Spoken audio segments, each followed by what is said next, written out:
Hello everyone, আসসালামু আলাইকুম। কেমন আছেন সবাই? আশা করি সবাই ভালো আছেন। আজকের দিন থেকে আমার জীবনে একটা নতুন অধ্যায় শুরু হতে যাচ্ছে। সেটা হচ্ছে বাচ্চাকে স্কুলে দেওয়া, নেওয়া, পড়ানো, এই আর কি।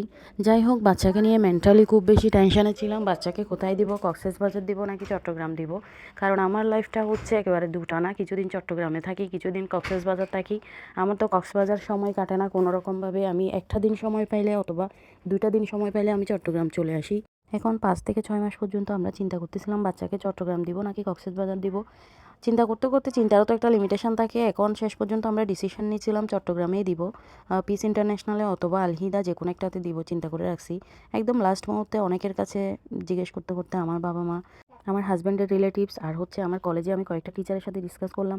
সব কিছু মিলিয়ে সবার একটাই কথা, সেটা হচ্ছে যেহেতু বাচ্চা এখনও ছোটো 5 বছর, ওকে তো মায়ের কাছে মাস্ট বি রাখতে হবে।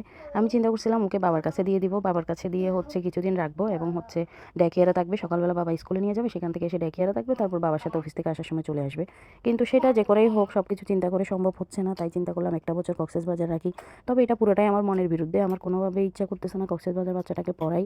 কেন জানি না, মানে আমি নিজেই সেটিং না এখানে, আমার নিজেরই মন টিকে না 2টা মিনিট। কিন্তু আমার চাকরির সুবাদে এখানে থেকে যেতে হচ্ছে। আর বাচ্চাকে যদি ওখানে দিতে হয় তাহলে অবশ্যই চাকরিটা ছেড়ে দিতে হবে। সব কিছু মিলিয়ে আমরা ডিসিশন নিলাম কক্সবাজার 1 বছর রাখবো। যাই হোক, তারপর হচ্ছে বিএম ল্যাবরেটরি ছাড়া আর অন্যগুলো আমার তেমন ভালো লাগতেছে না। তারপর বিএম ল্যাবরেটরিতে একদিন গিয়ে আমি ফর্মটা নিয়ে আসি। তারপর আজকে হচ্ছে ওর অ্যাডমিশন ডেট ছিল। আমি কলেজে ক্লাস শেষ করে ওর চাচুকে বললাম ওকে যেন নিয়ে আসে, ওর হচ্ছে সেজাব্বুকে।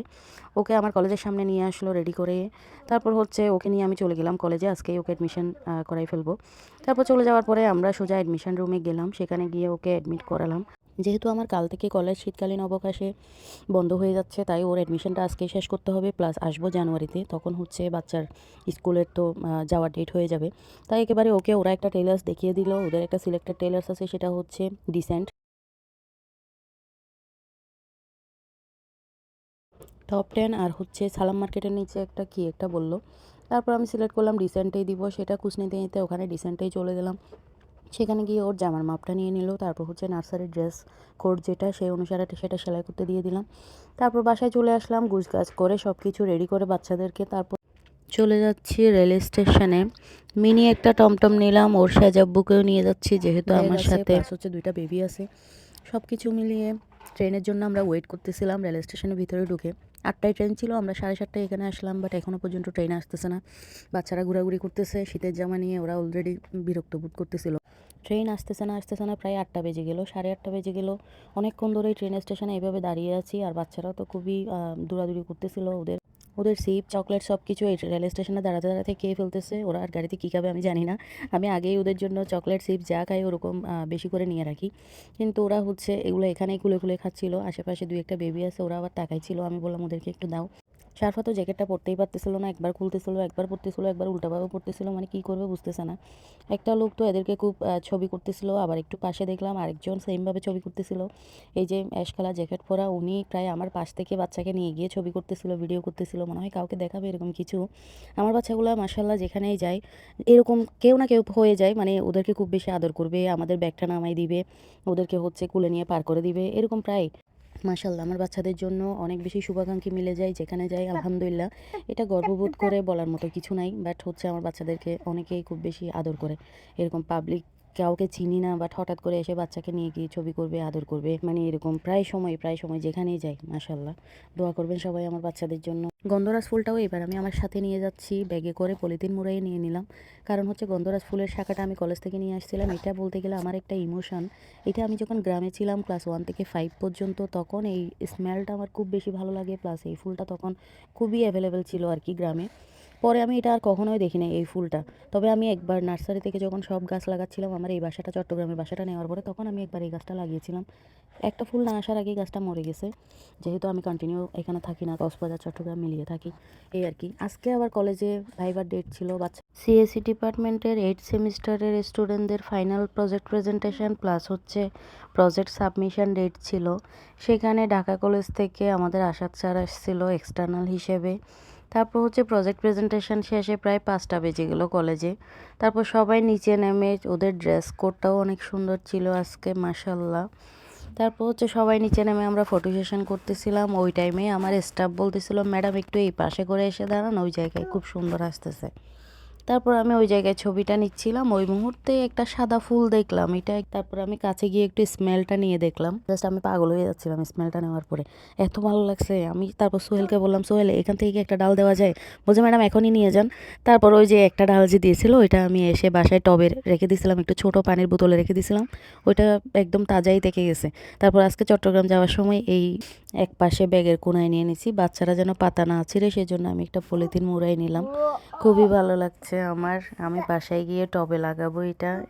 এদিকে 8টা ট্রেন, প্রায় 9টা বেজে গেল। আমরা প্রায় 1 ঘন্টা ওয়েট করলাম, 1 ঘন্টা না, প্রায় আমরা 1.5 ঘন্টা ওয়েট করলাম। তারপর ট্রেন আসলো, বাচ্চারা ট্রেনে উঠলো। তারপর একটু সাফা সাফিন অনেক বেশি দুষ্টামি করতেছিল, কিছুক্ষণ ট্রেনে এদিক সেদিক হাঁটলো। তারপর হচ্ছে কোলে উঠেই দুষ্টামি করতেছিল। আর সাফরিন পাশে কাউকে দেখলে আঙ্কেল দেখো, আঙ্কেল আন্টি দেখো, আর দাড়িওয়ালা কাউকে দেখলে দাদা দেখো দাদা, মানে ওর কথা শেষ নাই। এই আর কি। আর এদিকে সারফা তো টেন হাউসটা কুলে নিয়েই বসে আছে, ও হচ্ছে ছাড়বে না। সাফরিন আজকে অনেকক্ষণ ধরেই খেলতেছিল, কারণ আসার আগে সে কিছুক্ষণ একটু ঘুমাইছিল। আর এখন যত দুষ্টামি করতেছে। এখন আমরা প্রায় চকরিয়া স্টেশনে চলে আসলাম। ওর বাবা ফোন দিচ্ছিল কতক্ষণে পৌঁছাবো, হয়তো অনেক টাইম লাগবে আমাদের পৌঁছাতে, 4 ঘন্টা লেগে যেতে পারে। এই আর কি। বাচ্চারা এখনও জেগে আছে, একটু পরে হয়তো ঘুমাবে টায়ার্ড হওয়ার পরে। সিপ চকলেট সব কিছু শেষ খাওয়া। সারফাকে এখন বকা দিলাম, এই টেন হাউসকে উপরে তুলবা না তুলবা না। তারপর সে রাজি হলো যে হ্যাঁ তুলে রাখো, তারপর তুলে রাখলাম। ট্রেনে বাতাস না লাগার জন্য আমরা দুই পাশেই জানালা বন্ধ করে দিয়েছিলাম, কারণ বাতাস লাগলে আবার বাচ্চাদের ঠান্ডা লেগে যাবে। আব্বু তো আমাকে সবসময় বকাবকি করে, আমি রাতে যাওয়া আসা করি, তাই রাবারে 3 থেকে 3.5 ঘন্টা জার্নি করার পরে আমরা 12:30টায় 16 শহর স্টেশনে এসে পৌঁছালাম। স্টেশনে আসার সাথে সাথে ওর বাবা আমাদেরকে রিসিভ করলো। তারপর আমরা চলে আসলাম বাইকে করে। সাফরিন তো ওর বাবাকে খুব বেশি মিস করলো, ও একেবারে বাবার বুকের সাথে লেগেই ছিল অনেকক্ষণ পর্যন্ত। তারপর ওদের ড্রেস আপটা একটু খুলে দিলাম। এদিকে ওর ছোটো মামা ওদের জন্য চকলেট এনে রাখছে, বাইরের একটা চকলেট, খুবই স্বাদ হবে মনে হচ্ছে। তারপর তারা খুললো, সারফা তো এক্সাইটেড খুব, চকলেট পাওয়ার সাথে সাথেই খুলে ফেলছে। খোলার পরে এত বেশি খাওয়ার জন্য তারা এক্সাইটেড না, জাস্ট হচ্ছে খুলবে, একটা খেয়ে দেখবে।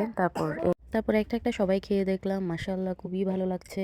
আসলে আমাদের দেশের চকলেটগুলো যদি এরকম হতো ভালো লাগতো, বাইরেরগুলাই সবচেয়ে বেশি স্বাদ লাগে।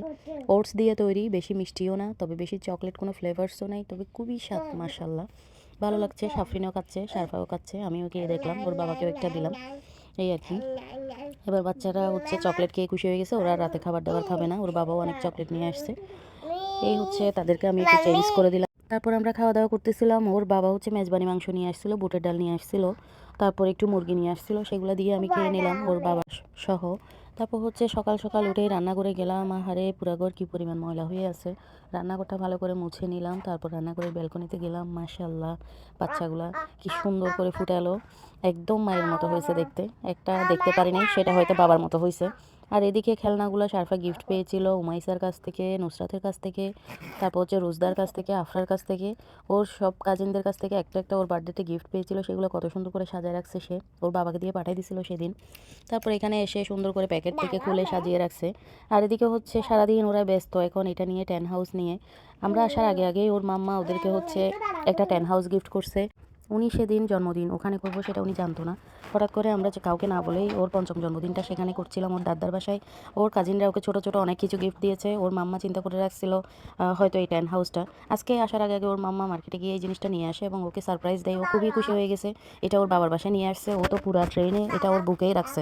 ও এটা তুলেও রাখতে দিচ্ছে না, নিচেও রাখতে দিচ্ছে না, ও এটা ওর কুলে নিয়েই আসবে। এটা নিয়ে আমার সাথে ও রাগারাগি হয়ে গেছিলো, কিন্তু বাসায় এসেও সে খুব বেশি হচ্ছে এক্সাইটেড এটা নিয়ে। এখানে সব জিনিসপত্র সে সুন্দর করে সাজিয়ে গুছিয়ে রাখছে। তবে একটাই সমস্যা, সেটা হচ্ছে বাচ্চাদেরকে যত কিছুই দিই না কেন, বাচ্চাদের কাছে এগুলো নতুন থাকে সর্বোচ্চ 1 দিন বা 2 দিন, যতক্ষণ পর্যন্ত সেই খেলনাটা ভেঙে ফেলে নাই ততক্ষণ। এই আর কি। এটা কয়দিন থাকে কি জানি, হয়তো 2-1 দিন থাকবে বা 5 দিন থাকবে, এরপর এটা পুরাতন হয়ে যাবে।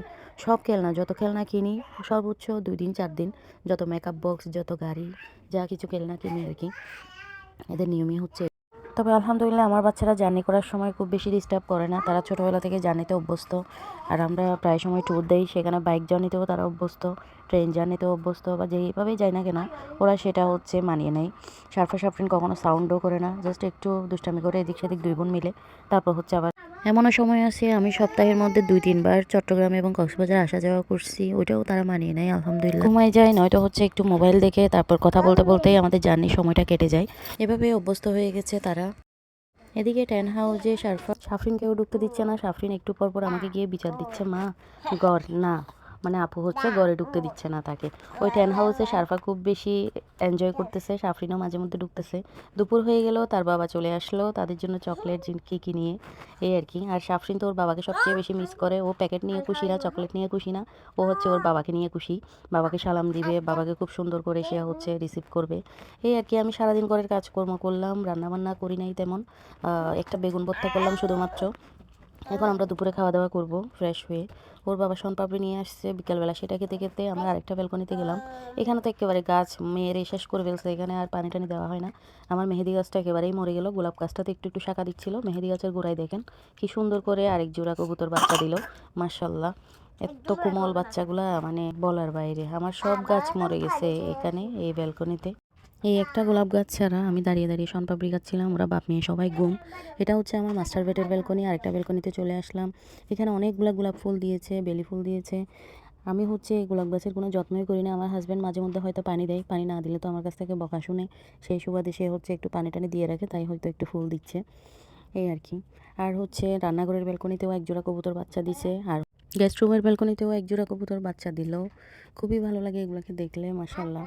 সন্ধ্যা হয়ে গেছে, আমরা নাস্তা পানি করতেছিলাম। শারফা আবার এই টেন্ট হাউসটা ড্রয়িং রুমে নিয়ে আসলো। এখন হচ্ছে শোপিসগুলোও সব ওখানে ঢুকাই ফেলছে ভাই, ডল টল বালিশ সব কিছু, তার বিছানা হয়ে গেছে এটা। এখন সাফরিনকে একটু ঢুকতে দিছে। আজকে থেকে এক সপ্তাহ হয়তো টেন্ট হাউসকে খুব বেশি গুরুত্ব দিবে, বাচ্চাদের তো এটাই স্বভাব। কয়েকদিন একটা খুব বেশি ভালো লাগে, আবার দুম করে এটা খারাপ লাগে, নতুন একটা পেলে ওটাকে ফেলে দেয়।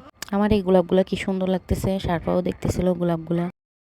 ওর মাম্মাকে ভিডিও কলে ফোন দিয়ে দেখালাম, ও যে কত খুশি হয়ে গেছে টেন্ট হাউসটা নিয়ে। আমি অনেকবার কিনতে চাইছি, অনলাইনে অর্ডার করতে চাইছি, বাট অর্ডার করা হয় নাই। শারফা ঘুম থেকে উঠেও টেন্ট হাউস ছাড়ে নাই, সে হচ্ছে সুন্দর করে ওখানে ড্রয়িং করতেছিল, এটা ড্রয়িং রুমে নিয়ে এসে। আর সব জিনিসপত্রগুলো খুব সুন্দর করে সেটিং করছে, মাশাল্লাহ।